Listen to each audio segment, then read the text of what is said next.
He just turns around, looks at me in the gun, eyes open wide, and he charges me. When he charges me, he karate chops the gun. Gun goes off. I'm looking at him. I don't see no blood. I don't see no bullet hole. I don't see anything.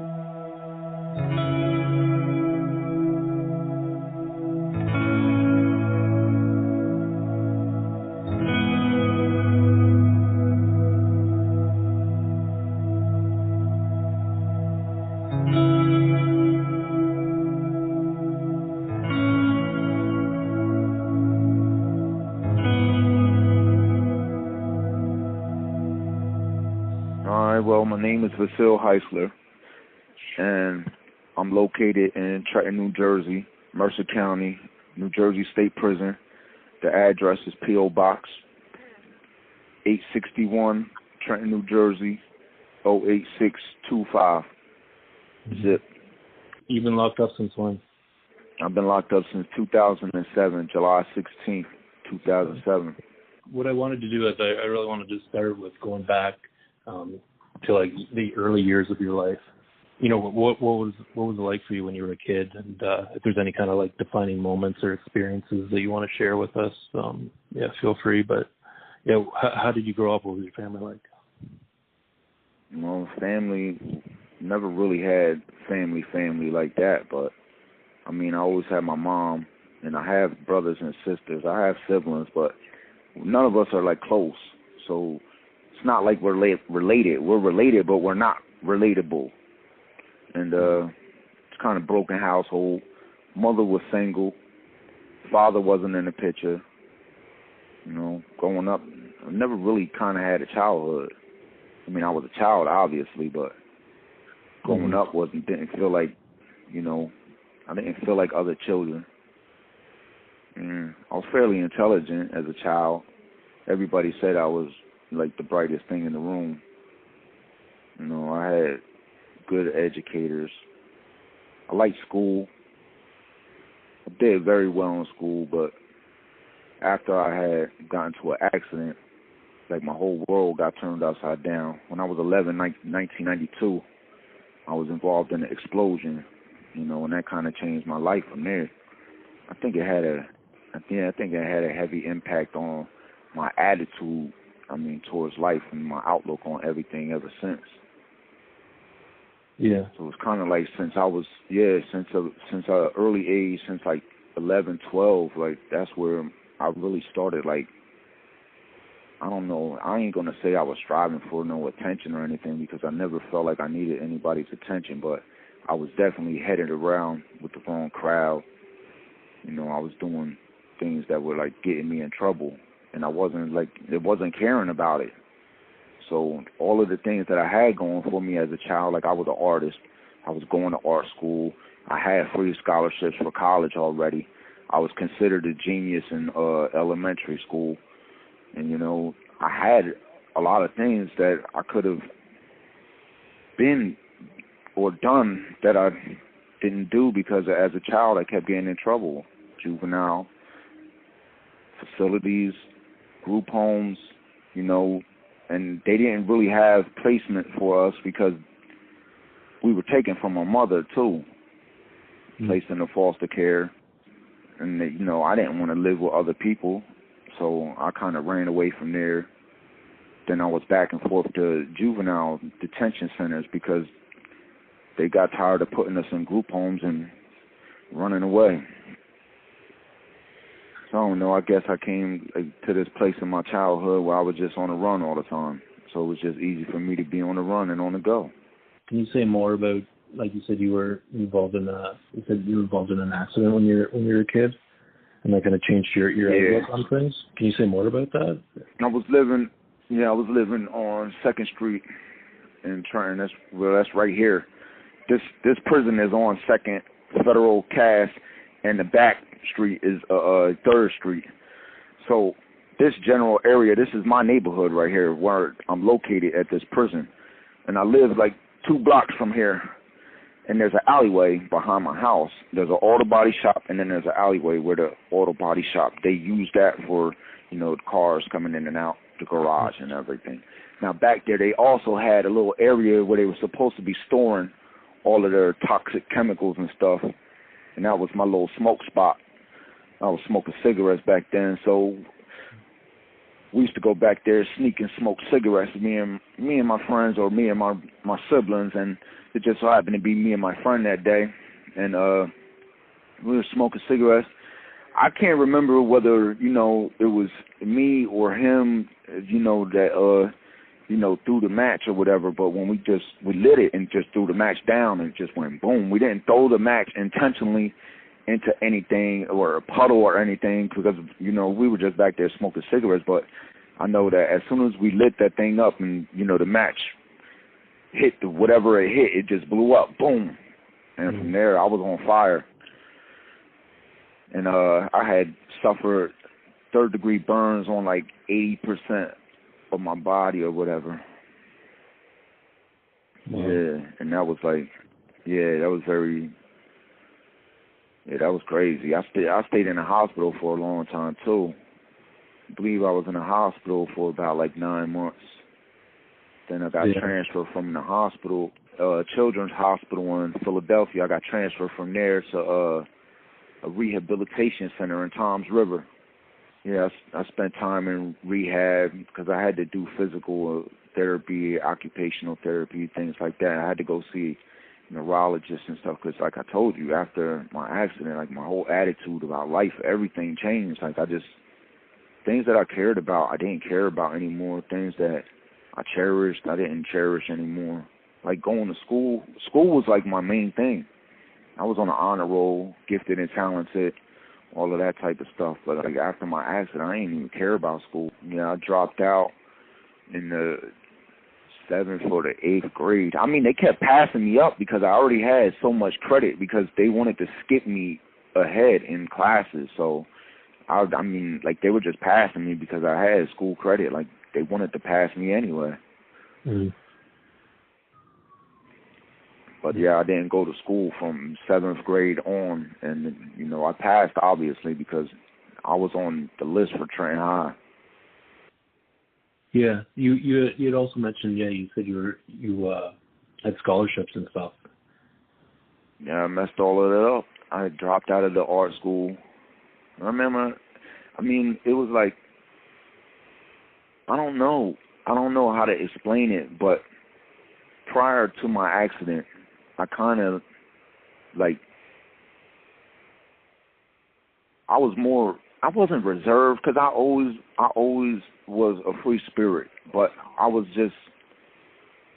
like more to myself. I was more solitary. But then after my accident, I started hanging around and being in crowds more. Like, I don't know. It wasn't like I was popular or anything, you know what I'm saying? But everybody knew me. Everybody knew my name because I was getting in trouble. Mm. Mm-hmm. And I was known because I was a tough guy, and I was getting into a lot of trouble after my accident. Fights, running around the neighborhood with the bad crowd. And I'm not gonna say that I had like this clean cut, cookie cutter design, childhood, because I didn't. I come from a broken home. I come from, poverty, and there's nothing good about the slums.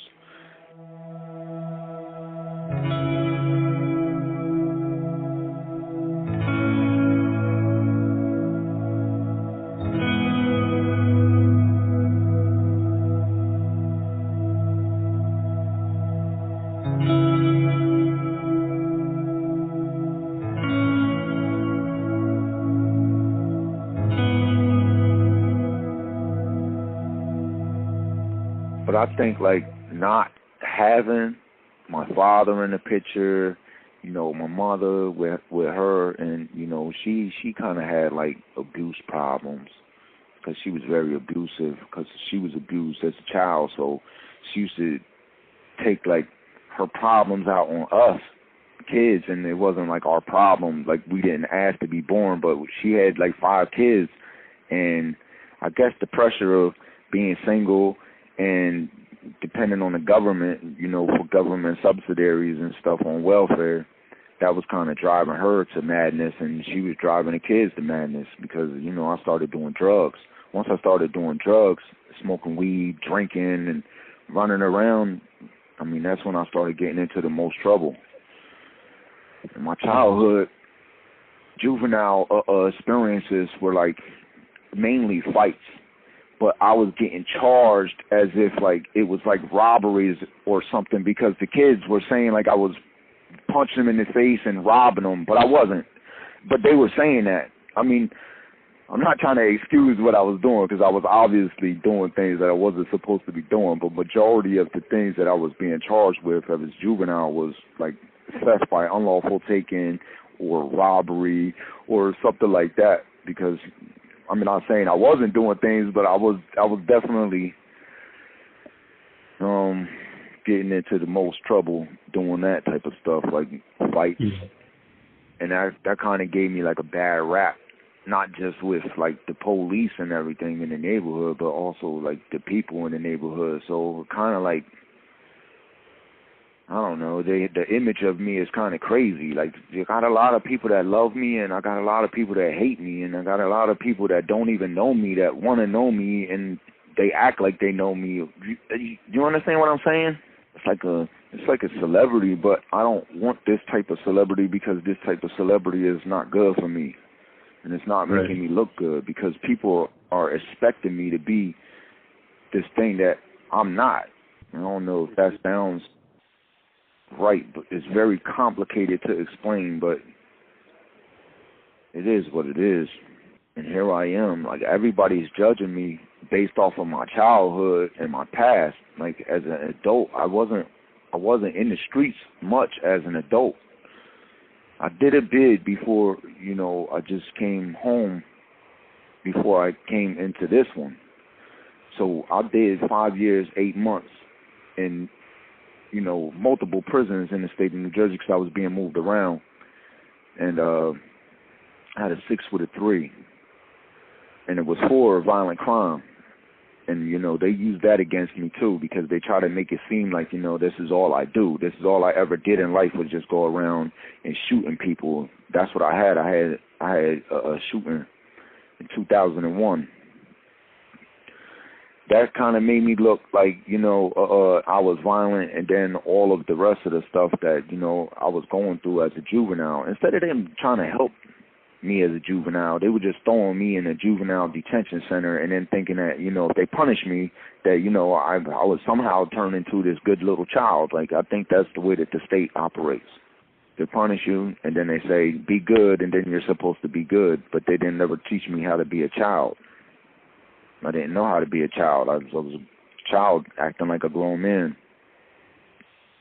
But I didn't have the capability of being a grown man. Like, even when I was I'm going to say 18, 19, even a 21-year-old gentleman, I was not a grown man, and I wasn't mature enough to understand what I was doing to myself and I was doing to my world. And I didn't know that I was going to end up here. I mean, even in here, people call me angry in here, and I'm not really angry. I don't know if it's like I got a zero for people over particular topics, subjects, especially my incarceration and what led to my conviction, because it was, none of this seemed legit. None of it seemed like anything that they did police-wise was legitimate. It was like they rushed emotionally and charged me based off of their emotions as opposed to what actually occurred and what I did. I know I did something wrong that day, and I'm not trying to make excuses and justify my actions because I didn't use an excuse or justification in my defense, so I'm not going to use it today or tomorrow or ever because it's not what occurred. But I know what occurred was completely accidental, and I'm charged with a crime for something that happened by accident. Can we talk a little bit about that, about what happened to get you incarcerated? Sure. On the day in question, it was July 15th, 2007. I was driving in the car with my sister, and we were arguing. I had my radio up. I was playing my music kind of loud. You know, I had a system in my car, so It's my car. I'm listening to my music, and my sister was being irritable. She was just mad because my music was up and her phone was ringing. You know, I heard her telling me to turn down my phone, but the way that she was saying it was so rude that I was ignoring her. But that was driving her even more irate, and she started kicking on the back of the seat. So while she's doing all that and acting like a little ornery child and grabbing on the headrest and shaking the headrest of the driver who's driving, she's trying to drive. So I try to like swipe her hand away from the headrest. Instead, I smacked her. At that point, she started crying and she started getting more belligerent in the car. So I told the girl that was driving to pull over into the parking lot. When we pulled into the parking lot, I got out, you know, and let my sister out. I had a coupe. So I had to get out the car. I had to pull up the seat, let her out. So when I did all that, I let her out the car. She got out. I was angry. She was angry. I slammed the door. We took off. But as we're taking off and we're going down the road, I'm looking in the rearview mirror at my sister, you know, and I'm sitting there feeling all sympathetic for her because that's my little sister. And I kind of like smacked her on accident. And I felt bad, but I didn't feel bad because what she was doing. But I felt bad for her, seeing her just, you know, looking all sad. I told the girl, Melissa, to go back. So when we go back, Shannon had said she was going to call the cops on me. So 3 days before that, she said the same thing to me, said she was going to call the cops on me. I don't like the police, and I don't like being involved with the police because all they want to do is lock me up. So I grabbed her phone and I broke it in half. She thought I was going to do the same thing when she said that day in question. And I wasn't. But, you know, she started darting across the parking lot. I'm like, come on, Shannon, like, what are you doing? Like, get back in the car. So when she darted across the parking lot, I came after her. Wasn't chasing her or nothing. But when we got to the window, she turned around and she said, no, Billy, don't break my phone. I said, I'm not going to break your phone, Shannon. I said, come on, just get back in the car. She was like, no, I'm not getting back in the car.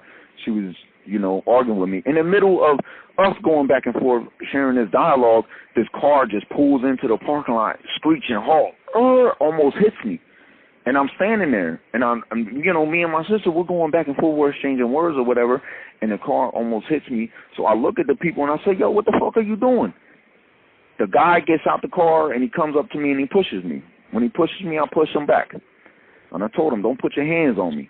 But I'm walking away from the guy because my attention is not on this guy. My attention's on my sister. I'm looking for my sister. My sister's not where she was. She's not over there on the window no more. She's over there talking to another guy who was the driver of the car. So the passenger's the one that got out and approached me.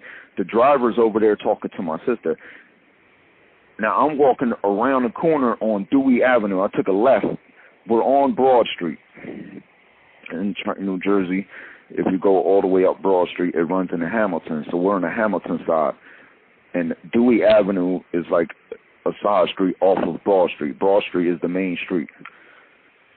And when we're on the side parking lot is where the actual incident occurred. Now this guy is coming after me.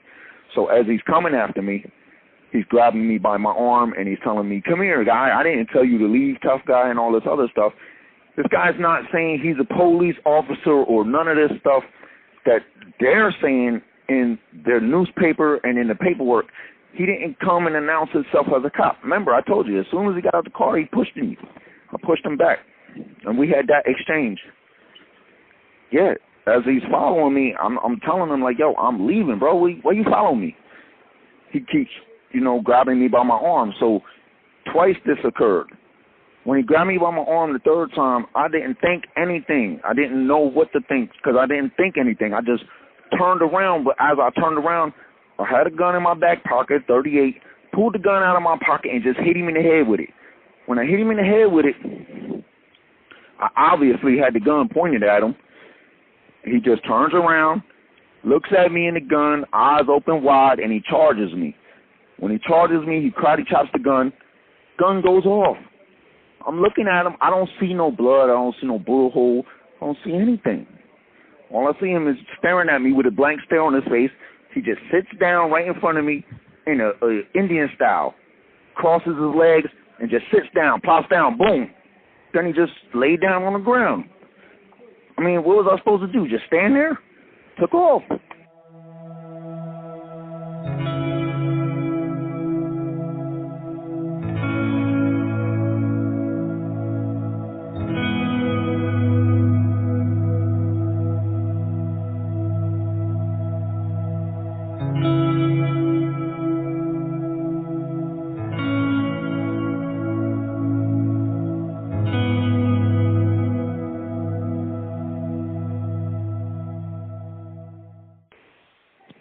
What was going through your mind, like right at that moment, like after you took off? I didn't believe any of that stuff was happening. Like I didn't understand what was going on, because this guy, I don't know where he came from or what he was there for, because what they're saying in the paper, in the newspaper, is like I was out there assaulting my sister, I was choking, punching, kicking. They made up all of these crazy scenarios that never occurred. They said that I went up to their car window, making grimacing faces at them, and they had to push their way out of the car. None of that stuff ever happened. I'm flabbergasted. I don't understand how this guy said majority of the stuff that he's saying, because it never occurred. And at the time when the shooting occurred, I definitely don't remember what was going through my mind, except for, like, I was asking myself, like, this can't be happening. This can't be real. Yeah.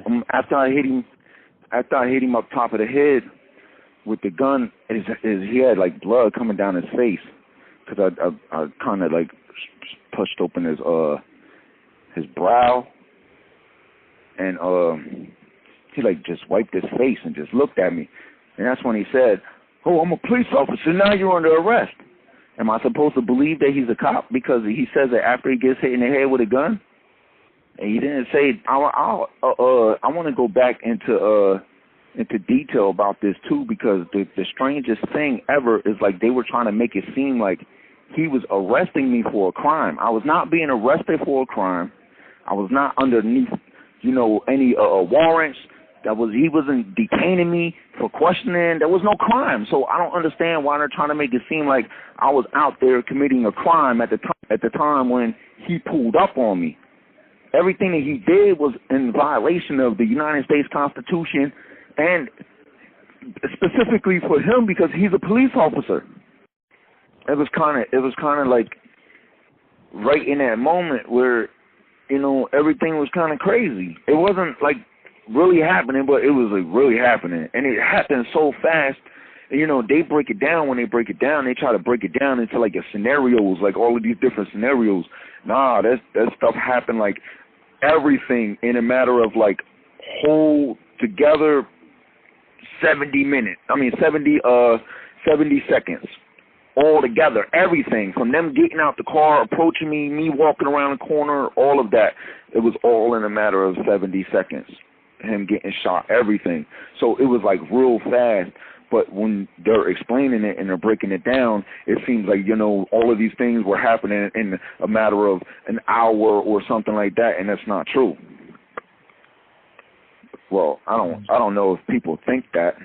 I don't know what people think, but I know that the way that they're making it seem is wholly untrue. Mm-hmm. They're making it seem like the guy was only getting out of the car to approach me for a crime. There was no crime. So they made up this whole story about me, assaulting my sister. Well, I never assaulted my sister. I never even touched my sister outside of the car. The thing that happened inside of the car, yes, that might have been constituted as an assault in the car. You know what I'm saying? Because I did smack her in the face with my hand when I was trying to push her hand away from the headrest. Yeah, that happened in the car. Nobody could have seen that because that was all the way in the car. You understand what I'm saying? No, what they're saying is outside of the car, they're saying that that's why they pulled up on me. They're saying that because I was out there, assaulting my sister, and it never happened. They got a whole... I call it the window incident. They got the window incident where I came up to the passenger side car, the passenger side of the car, like the passenger side door, And, you know, I was making grimacing faces at them and asking them, like, yo, what you going to do? Like, taunting them, basically, is what they were saying. Like, I was taunting them to get out the car, and that's not what happened. Did your sister testify? No, this is the crazy thing. They made my sister my co-defendant. They charged my sister with attempted murder as an accomplice. How?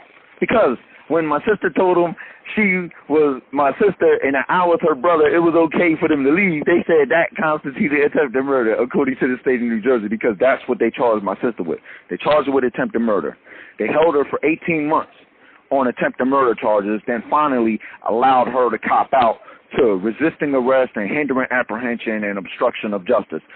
She did none of those three things. You know, they tricked her into believing that she committed those crimes. She did not commit those crimes. She was not driving my car. She didn't hinder me from apprehension, and she didn't obstruct the administration of justice by telling those people that I was her brother. But this is you know, I'm a different person than my sister. My sister was scared. She doesn't come to prison. She doesn't go to jail. She gets into trouble after all of this stuff happens to us, and they paint a picture of my sister as like, you know, she's a gang moll and she's some, you know, gangster princess or whatever after this case. But prior to this case, my sister she had like one incident with the police. That's the picture that they put in the newspaper. If you look at the picture that they have of my sister in the newspapers the day after my arrest, they show my sister with swollen eyeballs and everything, right, to make it look like I beat my sister up.